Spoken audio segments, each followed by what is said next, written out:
I paid $5 for this boxcar. Check it out.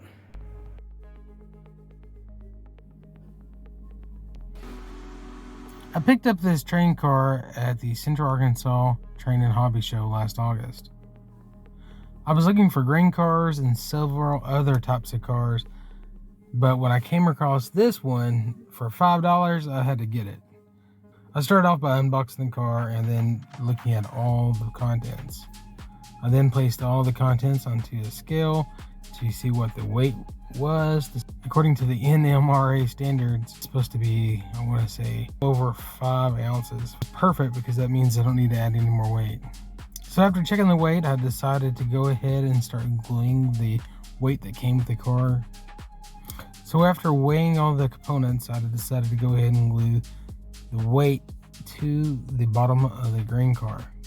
I simply took some CA glue and just put it in a few key places and then pressed the metal down into it. This seemed to hold well, and I was hoping that nothing would get warped in the process.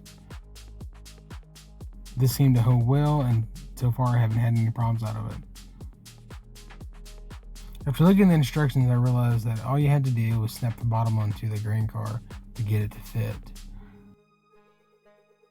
There were a couple of nodes sticking out of the frame for where the bottom of the car would hold in place once you snapped it in place. While I was here building this car, I decided to go ahead and install some Kadee couplers. Now these are Kadee's number 5s, and which are pretty much standard across the industry for rolling stock.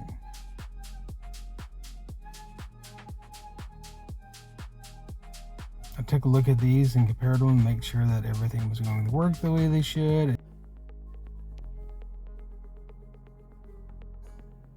On the left side is the McHenry coupler that came with the kit. I wanted to make sure that it lined up appropriately with the Kadee, and so far they are.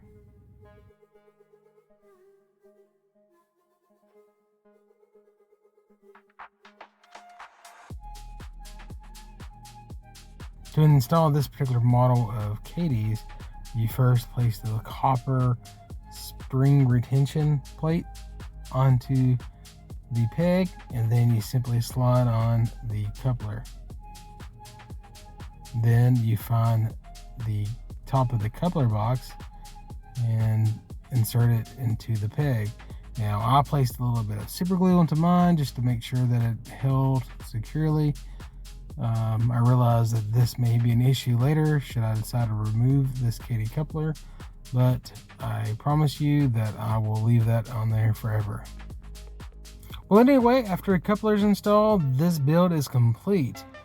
There was really minimum build because some of it was already put together.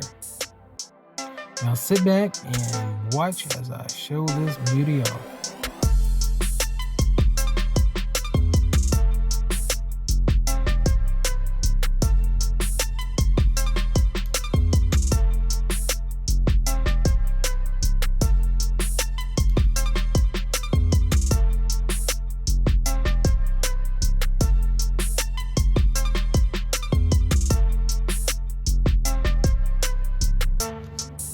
So to my future modelers out there, should you inherit any of my train cars and you can't get the coupler boxes off, just know I super glued them.